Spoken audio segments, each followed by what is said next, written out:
Hello and welcome to this Eyes of Harmony podcast review of The Power of We.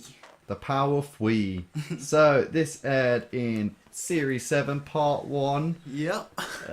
on like the 20-something of Something. 22nd of September 2012. I just remember that they were all in September because I remember like we had Doctor Who for 1 month that year and then that was it. And that was, Because it was like 1st of September all the way to like the 30th of September, and then that was like 31st or no 31st I think, or yeah, it all happened in like 1 month. Yeah, it was very and short. It just felt like we got like so little Doctor Who that year just because it spanned over. We got gypped. Yeah, we got gypped. Oh yeah, 29th of September, Angels Take Manhattan. So this was Chris Chibnall's final contribution before he took over the series, which is really weird to think, like that long ago, 2012. He missed the entire Capaldi era. Interesting. Anyway, so I guess the first thing which really stands out about this story is how quickly you just get into it. There's very little setup. It's just like, yeah, life at home's this, and life with the Doctor's this. Yeah, I mean, it gives you a bit more background because, you know, especially in a lot of Amy and Rory's era, they didn't necessarily focus on that quite as much. I mean, I think they did a lot more when it got to Clara, when it was like back and forth home life and whatnot. There was a bit of that, especially when they briefly left the Doctor earlier and whatnot. But yeah, we don't get quite as much of an idea as we do here. I think certainly. I find it. I don't know. Series 7 Part 1 is interesting in itself. Like, Asylum of the Daleks is just awful. Yeah. A lot of people don't like dinosaurs on a spaceship. I quite enjoy it. I think it's quite fun. Especially Brian Pond, though. It's actually Brian Williams. I don't remember a lot of that story, though, I have to admit. Then A Town Called Mercy is pretty decent. Yeah. And then I quite like this one. It's just the ending, which is a bit. Basically, yeah. I mean, the whole concept of having The slow invasion. yeah, the cubes being there, just the battle, and not really doing anything to get, you know, data on people is actually just inherently a really interesting concept. You know, just not a direct threat, not a, you know, immediate worry, but just, you know, long term, you know, thing to keep your eye on. And, you know, the way that the Doctor gets frustrated throughout the episode of, you know, just not being able to figure any of it out is just, well, it makes for good drama. I think, like, the cubes couldn't have been indestructible, though. So I think, I don't know, I feel like the Doctor could have taken them away from Earth, and there must have been something out there in the universe which could have broken into one. I mean, it was, what, for this high power, this like, high-minded creature or something, wasn't it? So yeah, the Shakri. Yeah, so yeah, we'll get onto that later. Yeah, we will. But like, I enjoy how it's just straight there. The Doctor's already there, just on this, you know, play area, just looking at this cube. And investigation. Yeah, Matt Smith. It's crazy. Like when we had him as a Doctor, I was like, yeah, I enjoy him. But it's when we look back and we look over these kind of episodes, I'm like, wow, he was really good in this. Yeah, he was a really good Doctor, and it's not until you go back and you look at him, and he is very, very different to David Tennant. And well, yeah, once he ironed out all the kinks. Well, no, it wasn't that he ever acted like David Tennant. It was just that in the first series he was kind of written, kind of like that was the thing there. But they got past that, you know, relatively well. By series 6, you know, they kind of already entirely gotten past that, and, you know, very much he made the part very much his own. And I for one certainly don't always give him enough credit. I don't think, you know, for what he did, but, you know, he really did bring a lot to the series. So obviously this is kind of a Pond's penultimate episode. Do you feel that fits? Do you feel this feels like the kind of penultimate? Yeah, I mean, they do a few things here to make it really feel like that. You know, the whole Doctor and Amy talking scene, you know, over the bridge at night, well, not the bridge, but just by the Thames at night. Yeah, that was really, and the whole thing with Brian, about the bring them back safely and everything. Like it really does feel like they've quite nicely set it up, especially considering throughout the episode there's this whole thing of them choosing and whether or not real life or the life of the Doctor, and yeah, I mean, it really does feel like it's set quite well into them leaving, because it shows kind of what they going to have to leave behind, and what choice they made before the events of the next episode happen. Definitely. I feel like it's also sad because it's like Brian, the one who was worried about them, the one who, asked, are they safe with you? What happens with your companions? And this is one of the rare times the Doctor actually, admits that, yeah, people die when they come with me. Like, and he tries... He always says it's dangerous, but he doesn't, yeah. Yeah, he never says, like, people die with me. Yeah. And, like, obviously that's Sarah Kingdom, Katarina and Adric. And I guess Astrid. Astrid as well, yeah. But I mean, she never super travelled with him. Not like Amy. Well, neither did Sarah Kingdom, really. It's sad that, yeah, I guess so. I guess it counts, if they've had a trip in the TARDIS? I don't know. No, because that would make, like, the people from every classic episode like a companion if they just travelled in the TARDIS for a bit. There's a difference between the police officers being picked up and dropped down in Black Orchid and Astrid, I think. Yeah. I find it, like... It's very sad when, like, the Doctor's like, not them, never them. There. Well, in fairness, he didn't let them not live their full life out.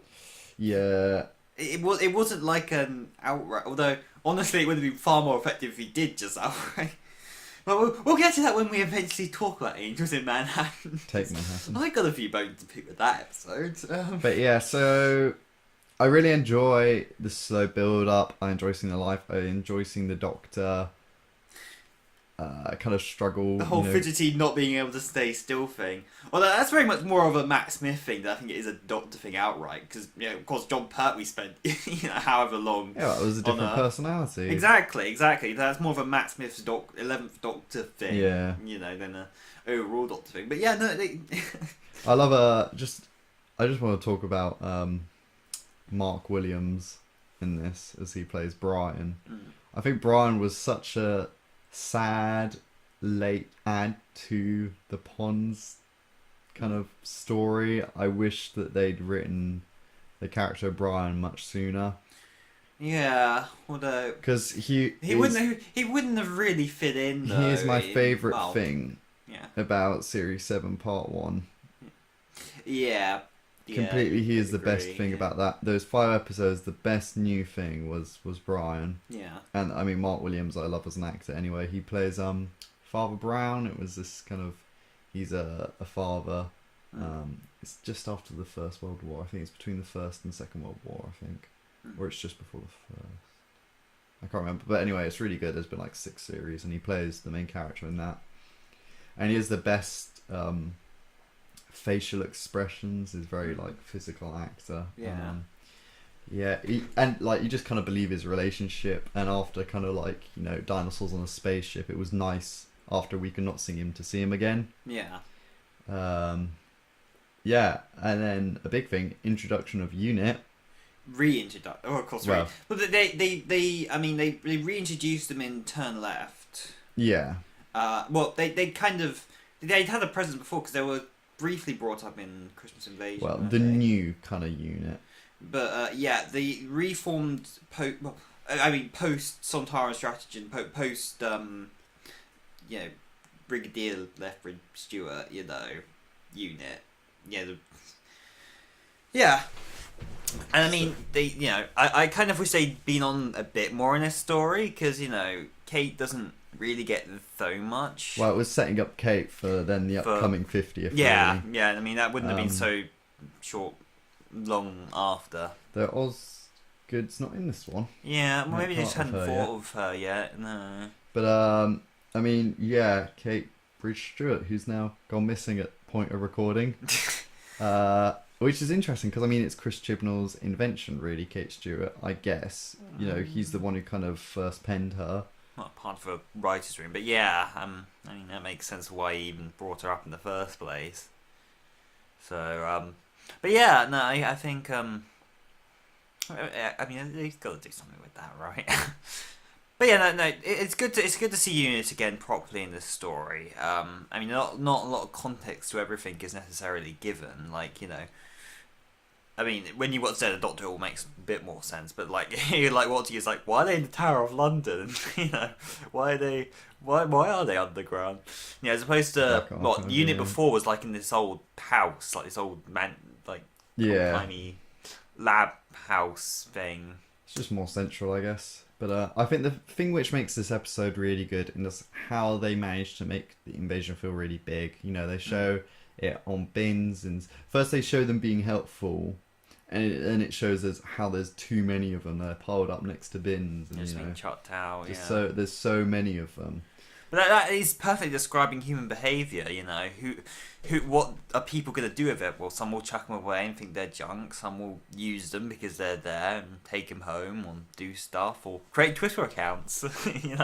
I loved having Brian Cox and Lord Sugar in it as Yeah, it well. was It nice just having it adds to world just building. the It's really occasional nice. reference like that. Like of course there was stuff like Patrick Moore coming in and like in the 11th hour and whatnot, and of course all the news anchors we kind of periodically appearing. It's like also they did it in series 6 when they got the guy who played Charles Dickens to return, just for that little segment Just for on the couch. brief cameo, On yeah. when, That was which is that was crazy that they managed to get him to do that. just yeah. That was Really neat though. cool. It was a nice callback to all the way back then. Yeah, but yeah, the world building in this one's really good. Mm. I'm interested on how Rory manages to be only part time but disappear for months on end. Like 0-hour contract. yeah, I guess, and I Yeah, guess because it only works when he's called can there up. be 0-hour contract? Yeah, no, they exist. Oh, They exist. Wow. Okay. But yeah, I mean, if you can avoid it, you don't want to go for any of those because, like, you can simultaneously be spending like masses in a week for 1 week, and then just have like perhaps a shift, maybe a few hours another week. So it's just like inconsistent work. So it's not great. But yeah, no, that's very much like a thing. So,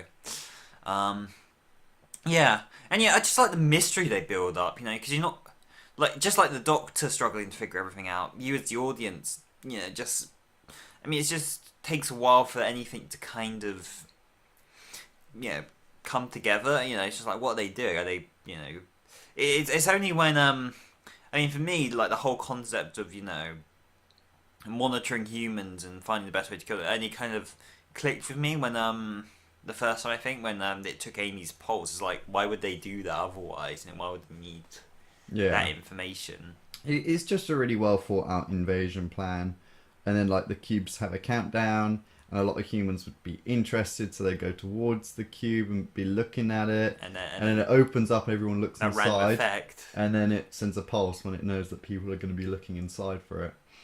For like what's inside. Well, no, it only takes Amy's pulse. It No, actually, no. I mean like when it's doing the countdown, it gets to 1, it then Oh, yeah, opened then. up. Yeah, and they all and opened up then- around the yeah. bulb, which will make people look inside Interesting. them. And when it's close enough, it attacks the The nearest heart, yeah. heart. And yeah, I find it a bit of a. Then there's the issue is it's so good up to like about that point, and then it's just coincidence after coincidence.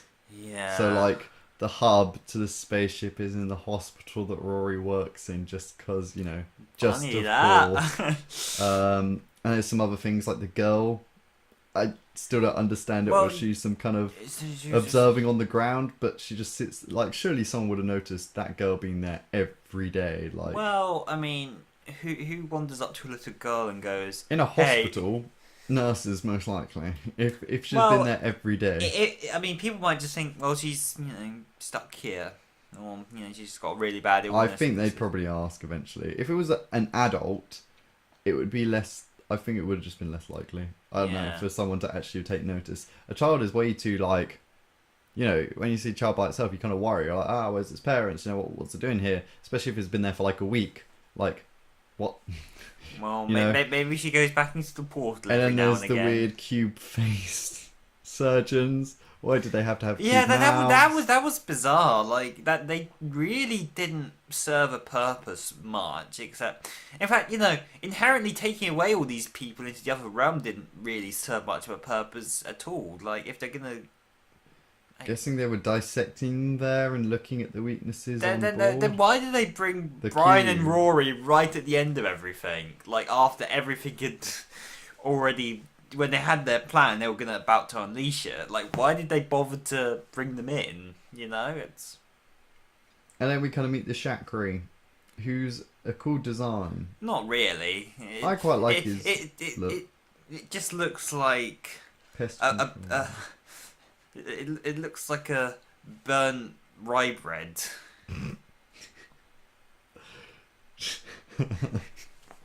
That's how I describe it. It's just like... I mean, it's actually looking back at this in retrospect, it's almost like when Davros with his eyes open, that kind of look. Yeah. I mean, it's not particularly appealing, at least as far as I'm concerned. And they really don't do anything. Like they're big up as like, they were just legends, but they really don't do anything to really show that, especially considering how easy it is to overturn all their work. And it's just an interface, so what is it? Well, the actual creatures were far away. They just sent a computer to sort out the Earth, basically, as pest control. They don't want to go near the pests. So they, it's like pest control people won't directly go and attack the rats. They'll leave out traps and whatnot. I guess, yeah. Now that's the idea here. So that's not that point isn't inherently the flawed one. It's just how easy it is to override all of it. And then the issue is it's Sonic Ex Machina. Yep. And it's still the hearts are okay. And then they run out the ship and it explodes, but there's still like bodies in there. Yeah, there's still people in there. Like, I didn't know they were dead. Well, are they dead? If the doctor should have said there should have been a line where like they're already dead, because then like. Well, if Rory and Brian weren't dead, why would you assume that all of the others would be dead? Exactly. So yeah, that was probably the point where it's like, Doctor just killed a load of people. That was a bit too far. I can't believe you done this. I mean, yeah. Other than that, I'd say there's actually a lot of because of course they have to go through various seasons and various different times of day. They do a good job of lighting on that. Especially the shots out. Probably the most. I mean, I mentioned this briefly earlier, but probably the most interesting kind of nice moment in the episode is when the Doctor and Amy are just talking about the future and everything. But the night, the way they shot it was great. Like. Certainly, the lights of London and not cloudy and all that stuff. It was a really lovely moment, and like how he describes how he's running, to places, running like to them. They're gonna die. They're gonna disappear, and it's a lovely explanation. And there's actually quite a lot of that throughout. Matt Smith's era, which we kind of forgot at the time that they occurred. Like you kind of forget, like you kind of miss those. Oh, you remember all the David Tennant and stuff, but actually there's all these Matt Smith speeches that were just really, really good. And it's just something I really appreciate this story having really good moments. The end bit with Brian. The humour's actually quite good in this one as well. Yeah, I'd agree. Which is interesting. That is why Series 11 humour is sometimes a bit. Crap. Yeah. They mince words. Yeah, there's that scene where they're by the thing they're running to. There's the montages. Oh yeah, the brief moments where they go on like all these other adventures, like right in the middle of the story. I kind of almost wish they were those parts were like expanded on. We got like novels or something about those, because that'd be cool. It'd be cool, especially the Zygon under the hotel. Zygon ship under the hotel. Hotel Zygon. Yeah. May I take your order, sir? I guess now they probably would be, considering they're everywhere. Yeah, I mean the dog's just What you Basil you're messing Fawlty is up your Zygon. You're messing up your future plans, Doctor. Can't believe you've Don't done mention the Zygons. this. But yeah, I'd say. I mean, visually it looked lovely. It was really well directed. It was quite bright, lots of colours. Yeah, well, again, as I said, they kind of change throughout the seasons, though. Depending on. Yeah, the stylistic choice. Like It's Series 6 was very dark, but this one was very bright colours. I remember Series 7 Part 1 is lots of bright, vibrant. Yeah, Very quite vibrant. a big contrast from Series 6. I think it's probably a direct response to that, because that went too far on the murky colour palette and whatnot. Even where it probably should have had a bit more colour to it, it really... Yeah. So, the unique logo and title sequence, the weird thing of Series 7 But it wasn't Part 1. Yeah. So, the recolouring, I think out of all the... So, for you who don't know, they kind of, for Series 7 Part 1, they did this weird thing where they just changed the colour vibrance of every single intro and then just put the logo up, but with like, it's set to like a theme of the episode. So this one looks alright with all the cubes, but it's just... But the logo itself, yeah. Yeah, like it actually looks alright. And the title sequence kind of works, because actually, the colour palette they end up using is kind of invokes that of the Russell T title sequence, really. It looks alright, red. Pinky red. No, it's a blue beforehand. Yeah, it was kind of blue yeah. and then it goes kind of pinky. Yeah. I quite like that, but yeah, I just don't know why they... I don't know whose idea that was. Whatever. No idea. So, yeah, the original working title was Cubed. Yeah, actually, to be honest, that's better because... But the power of 3 doesn't really come into this. Well, she says it at the end. It's Yeah, like, oh yeah. it's so cringe. I remember upon my first watch, that was like the biggest thing that bugged me. It doesn't really now, but at the same time, it's like... Just because he made a deal of it at the ending, I mean, it doesn't tie into anything else, really. There's not... the way to defeat the cubes isn't in threes. There aren't 3 cubes. There aren't, There isn't that much of a focus on threes until, well, then. And you just bring it up. It's just like, oh, we're completely unrelated. The power of 3, and that's why we called it that.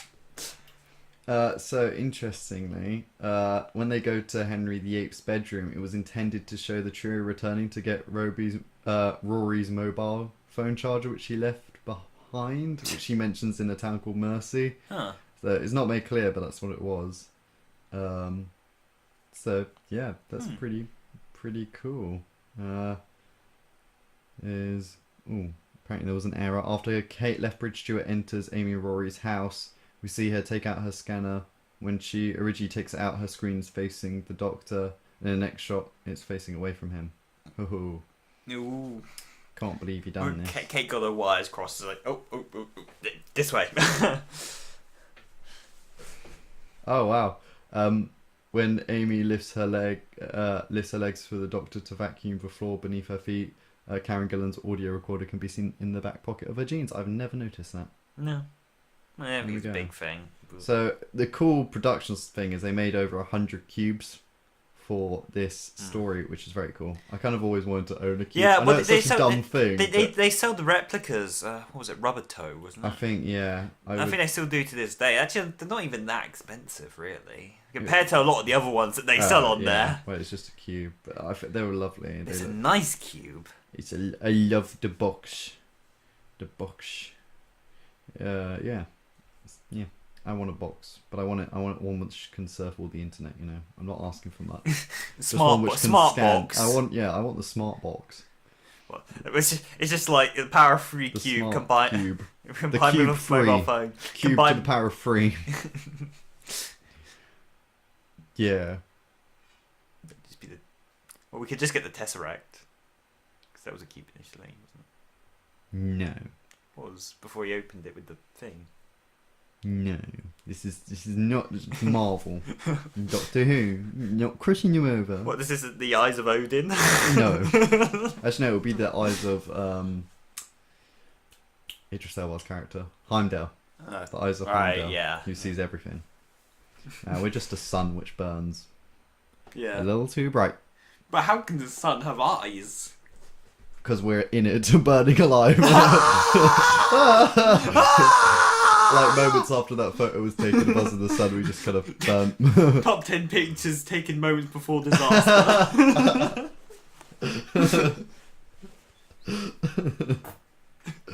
Yes.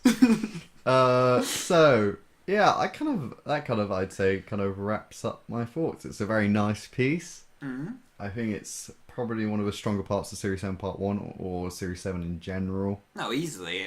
I dare say it is the strongest part of it. And, considering it's not, I mean, it's a good story, but it's not classic by any means or anything. It's not. It's flawed in some aspects. It's got some really good aspects, and then it's flawed in others. Yeah, I think that kind of says a fair bit about Series 7 Part 1, I think, more than anything, though. What would you rate it? Out of the 10. Probably struggling. 7. I think it's fair for it. Yeah, I was gonna go 7 as well. I feel like 6 would be too harsh because it does so much good. It's just the ending really lets it down. If it had been a good ending, say it had an extra 5 minutes, I think it really would have helped. Yeah, absolutely. Which is why I think Chibnall writes 50-minute episodes now instead of 45. I think it's just like he struggles with that 45. Yeah, but he still could have you look at the Ghost Monument, he's still copped up on the sonic screwdriver macking the thing. Yeah, he did, didn't he? He still does it. He still does it. Alright, well, yeah, that's it. So let us know what you thought below of the power of 3. Is it cubed or is it boobed? You square? Are you square or you cubed? Are you there or square? Yeah, be there or be cubed. Because it's the power of 3. So yeah, comment below what you thought. And yeah. Actually, really it should have been like the power of... It doesn't work really. No. I mean, there's 3 of them. If you're relating it to the cube, I mean, the Doctor typically brings up the whole 9 sides thing to it as opposed to... Yeah, I don't know. I don't know. Who knows? Who does maths anyway? Well, I guess it'd be... Maths is the most... squared. No. Maths is an unimportant educational thing, though I have an A-level in it. No, 9 is 3 squared, right? Or yes, 3 Yeah, so cubed. it does kind of work in that regard. No. Yeah, 3 squared. Yeah, 3 3 squared. Yeah. So that kind of ties back, but I think I'm giving them too much credit here, so... Yeah. Stop it. Get some help. So yeah, that brings us to a close of this batch of reviews. Reviews. That's another interesting way you said that. Yeah, we decided to cut it down to 5 because we had to do the Series 7 Part 1. No, I just wanted to get some videos out. I mean, our last batch was the beginning of last year, and compared to other form, it's been quite a long time. So it's it's really kind of imposing. Well, not only in terms of getting things recorded, but also in terms of editing them. It's very imposing to look at it. It's 10 videos to go. But having 5, we should get this out in not too distant future from when we're recording this. Although we shall see how that pans out. Yep. But I'll so after all 5. This batch is recorded. We're gonna kind of just try and head straight into batch. Because funnily enough, this is the second one we're doing. Yeah, so, this is out of order. We're recording just like the series. Just like I wonder what order they actually recorded Series 7 Part 1.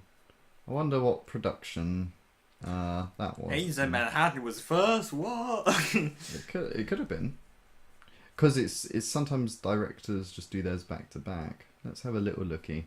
Let's inform our audience of some information. Okay. Production block. Actually, it was the last one. It was the last one filmed for Series 7 Part 1. Yeah. There you go. So that was their last scenes. That's weird. It's weird their goodbye scene was not the final shots they did were not acting. Weird life. Yeah. So. Enter this batch. They can't see that, Nick. I'm waving. Yeah, but they can't see that. I'm Nick. waving at you, Cora. Well, maybe I'm waving at you. All right. Stop being rude and just accept my way. You didn't wave back, which is just rude to start with. By the way. I mean, I can't believe you've done this. Anyway, I can't reach the wave position. So, my arm's stuck. Well, I'm stuck with you on this podcast, so you should wave. Well, maybe not any. Heart attack. Oh no, he's dead. Oh, what a shame, Not man. again. Not again. What? So yeah, so batch 4 is over. Batch 5 coming eventually. Yeah, boy. Thank you very much for listening. Subscribe if you like us, or don't if you don't. And we'll see you next time. Resuscitate my heart. Oh yeah, sonic screwdriver. Heartbeat. That wasn't a solid screw. What was It's the new one. It's, Sheffield steel. No, that sounded like a sheep getting squeezed. Fine. Wait a moment. Let me do some editing magic. What? They don't need to edit. Oh no, is this going to come through my headphones? I don't know how this is going to come through. Play. Are we still recording or? Yeah, we are. Oh, Oh, what? It's not playing. it's not playing. Dick. Or maybe it's recording through the thing. Maybe it's recording through the thing. I can't tell. Well, we'll just cut this bit out. Or not. Yeah, or not. I don't know. Editing. Yeah. We'll see you next time, guys. Boy! Boy.